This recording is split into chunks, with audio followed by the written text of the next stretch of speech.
എപ്പോഴും ഒരുമിച്ചായിരുന്ന ആ 4 സുഹൃത്തുക്കളുടെ അന്ത്യയാത്രയിലും ഒരുമിച്ചാണ്. അവരുടെ മൃതദേഹങ്ങൾ ഖബറടക്കി കഴിഞ്ഞു. ഇപ്പോൾ അതിന് മുകളിലേക്ക് മണ്ണിടുകയാണ്. അവസാനവട്ട പ്രാർത്ഥന. അവരുടെ പ്രിയപ്പെട്ടവർക്ക് ഈ 4 പേരുടെയും വിയോഗം താങ്ങാൻ കഴിയണേ, അതിനുള്ള ശക്തി അവർക്ക് നൽകണമേ എന്നുള്ള പ്രാർത്ഥന. അതാണ് ചുറ്റും കേൾക്കുന്നത്.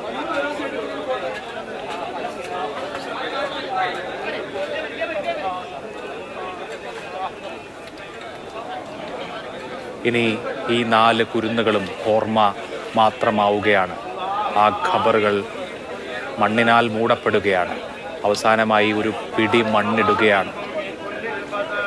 ഇന്നലെ ഈ സമയത്ത് സ്കൂളിൽ പരീക്ഷ എഴുതിയിരുന്ന കുഞ്ഞുങ്ങൾക്ക് ആകെ ആശങ്ക നാളത്തെ പരീക്ഷയെക്കുറിച്ച്, അതിന് പഠിക്കാനുള്ള കാര്യങ്ങളെക്കുറിച്ചായിരുന്നു. ഇന്നവർ പരീക്ഷകളില്ലാത്ത, ചോദ്യങ്ങളില്ലാത്ത, വേദനകളില്ലാത്ത ലോകത്തേക്ക് യാത്രയായി കഴിഞ്ഞു. ഒരു നാടാകെ നെഞ്ചു പൊട്ടി കണ്ണു നിറഞ്ഞ് ഈ കുഞ്ഞുങ്ങൾക്ക് വിട നൽകുകയാണ്. ഈ 4 പേർ ഇനി നമുക്കൊപ്പമില്ല.